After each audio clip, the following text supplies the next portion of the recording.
Jika kita mengalami muntah atau nyeri perut atau perubahan warna kulit dan putih bagian mata kita menjadi lebih kuning setelah kita mengkonsumsi obat-obat tuberkulosis atau obat TB, apakah kita harus menghentikan obat TB atau tidak?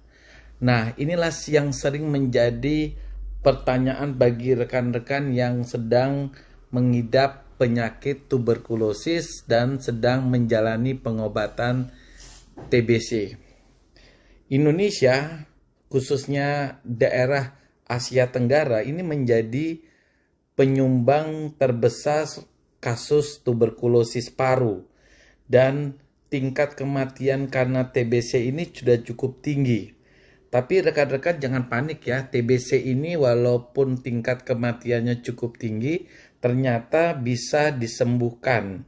Asal syaratnya kita mengkonsumsi obat anti tuberkulosis. Biasanya sih dokter memberikan resep itu antara 6 sampai 12 bulan tergantung kondisi si pasien.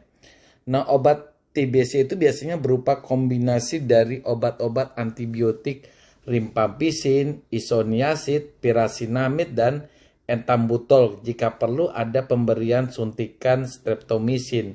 Tetapi ketika efek samping dari obat-obat TBC ini muncul, apakah kita harus mengkonsumsinya lagi ataukah kita menghentikannya?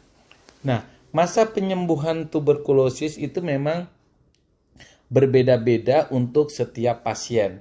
Hal ini bergantung pada kondisi kesehatan pasien serta tingkat keparahan dari TBC yang dialami. Namun untuk memastikan kesembuhan total, pasien harus menjalani pengobatan tuberkulosis selama 6-9 bulan. Aturan minum obat TBC akan disesuaikan dengan kondisi kesehatan serta tingkat keparahan penyakitnya.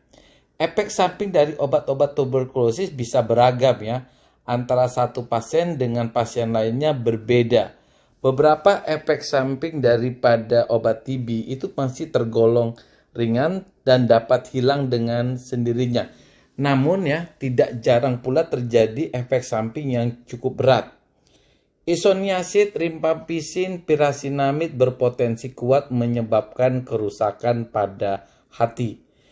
Ethambutol dan streptomycin sampai saat ini tidak pernah dilaporkan dapat menyebabkan kerusakan yang sama. Akan tetapi kerusakan hati ini bisa berakibat fatal apabila tidak dideteksi sejak awal. Nah, berikut inilah dua macam obat tuberkulosis yang paling sering mengakibatkan gangguan pada hati. Pertama, isoniazid. Penggunaan obat tuberkulosis isoniazid bisa menyebabkan efek samping yang bersifat ringan, seperti sakit kepala, kemudian jantung kita berdetak lebih kencang, mulut kita kering, gangguan pencernaan seperti misalnya mual, muntah, nyeri ulu hati, ataupun konstipasi atau sembelit paling sering dialami pasien selama pengobatan tuberkulosis. Nah, selain itu terdapat juga efek-efek samping dari obat isoniazid yang lebih berat, misalnya hipersensitivitas. Di sini pasiennya akan mengalami demam, menggigil, peradangan, kemudian pembesaran daripada kelenjar getah bening, peradangan daripada pembuluh darah. Kemudian hepatotoksik atau peradangan pada hati. Sakitnya menjadi, orang yang bilang sakit kuning, kemudian terjadi hepatitis yang parah, kemudian terjadi penurunan metabolisme daripada vitamin B6, kenaikan daripada gula darah, atau munculnya protein di dalam air kencing kita. Anemia aplastik dan kadar trombosit menurun juga bisa menjadi efek samping dari penggunaan isoniazid. Efek samping daripada obat TB rifampicin yang paling umum berupa gejala flu. Selain itu, efek sampingnya bisa saja menimbulkan hepatotoksisitas yang juga berpotensi akibat dari penggunaan obat TBC. Selain itu, mungkin juga akan mengalami efek samping serupa, yaitu perubahan warna cairan tubuh kita akibat daripada obat rimpampisin. Misalnya keringat, air mata, atau kencing kita akan berubah menjadi lebih merah, tetapi warna ini bukan warna darah loh ya. Efek samping ini terjadi akibat zat pewarna yang terdapat di dalam obat TBC ini. Ruam gatal adalah kondisi yang umum terjadi, biasanya akan menghilang dengan sendirinya. Akan tetapi, kita harus menghubungi dokter jika gatal dan ruam itu disertai pengelupasan kulit yang berat.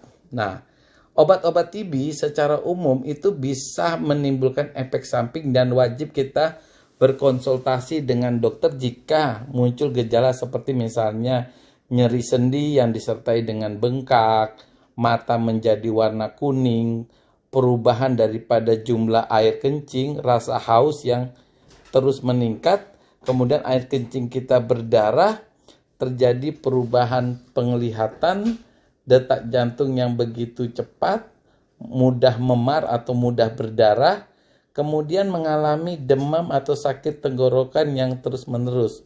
Perubahan suasana hati seperti kebingungan dan mengalami halusinasi juga harus dikonsultasikan dengan dokter. Kejang merupakan gejala yang jarang didapat tetapi juga harus dikonsultasikan jika didapatkan keluhan berupa kejang. Yang perlu diperhatikan adalah dari kedua obat ini adalah juga memiliki daripada kontraindikasi dengan penggunaan pil obat yang lain seperti misalnya pil KB, obat diabetes, ataupun obat darah tinggi.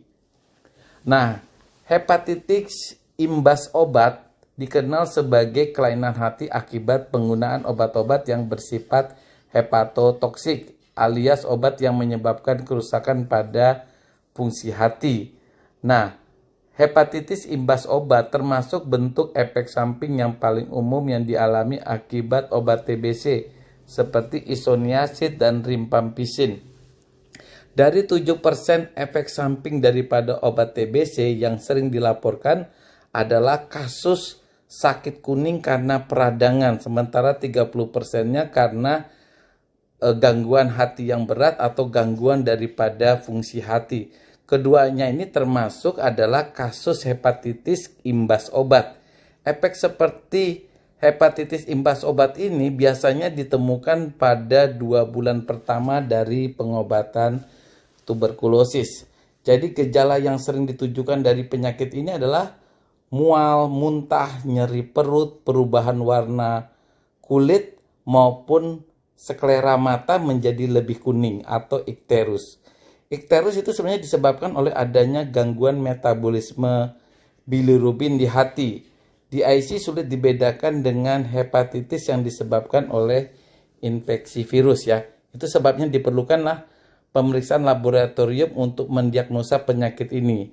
Penting sekali ya untuk membedakan apakah ini disebabkan karena virus hepatitis ataukah karena penggunaan daripada obat tuberkulosis. Nah, berbeda dengan hepatitis biasa, efek samping daripada hepatitis karena obat TB itu akan membaik dengan sendirinya setelah penggunaan obat tuberkulosisnya dihentikan.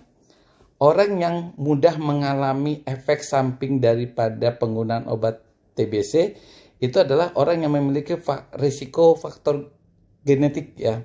Kemudian mereka yang berusia di atas 60 tahun mengalami malnutrisi, mengalami koinfeksi seperti misalnya dengan HIV atau pengidap HIV, memiliki penyakit liver sebelumnya seperti misalnya hepatitis virus, atau orang yang sedang mengkonsumsi alkohol. Lalu bagaimana jika kita mengalami efek samping daripada obat TBC?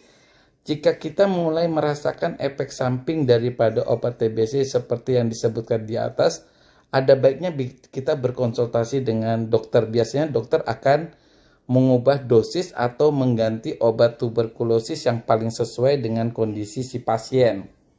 Namun terkadang penyakit ini bisa terjadi tanpa menunjukkan gejala.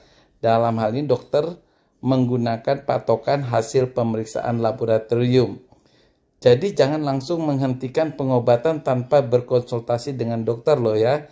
Melakukan hal itu justru bisa membuat kita masuk ke dalam penyakit yang disebut dengan TB MDR atau TBC resisten obat. Kondisi tersebut membuat bakteri kebal terhadap obat TBC sehingga gejala yang muncul makin parah. TB MDR juga sulit dikendalikan loh ya. Nah, hal yang perlu diperhatikan sebelum kita memulai pengobatan TBC adalah untuk menghindari efek samping lebih lanjut daripada obat TBC, ada baiknya kita menjalani tes fungsi hati, tes fungsi ginjal sebelum memulai pengobatan. Hal yang penting karena ada kemungkinan obat-obat TBC itu tidak dapat berinteraksi dengan obat penyakit ginjal atau penyakit hati. Oleh karena itu, dokter dapat meresepkan ya obat kombinasi obat-obat lain untuk mencegah daripada efek samping obat TBC. Selain itu, penderita HIV yang terjangkit penyakit TBC itu lebih rentan mengalami efek samping obat tuberkulosis yang efeknya tuh jauh lebih serius. Maka dari itu, penderita HIV yang mengkonsumsi obat-obatan ARV bersama dengan obat TBC harus dipantau secara lebih lanjut daripada efek samping yang fatal. Mereka juga membutuhkan penyesuaian dosis ya, tergantung kondisi mereka. Nah, itulah rekan-rekan efek samping yang berupa hepatitis karena penggunaan obat TBC. Jadi, jika kita sedang menjalani pengobatan TBC, terutama di awal-awal bulan, kemudian timbul efek-efek samping yang mungkin menyiksa kita, kita perlu berkonsultasi apakah obat TB itu perlu dilanjutkan, diganti, atau di stop semuanya. Bye!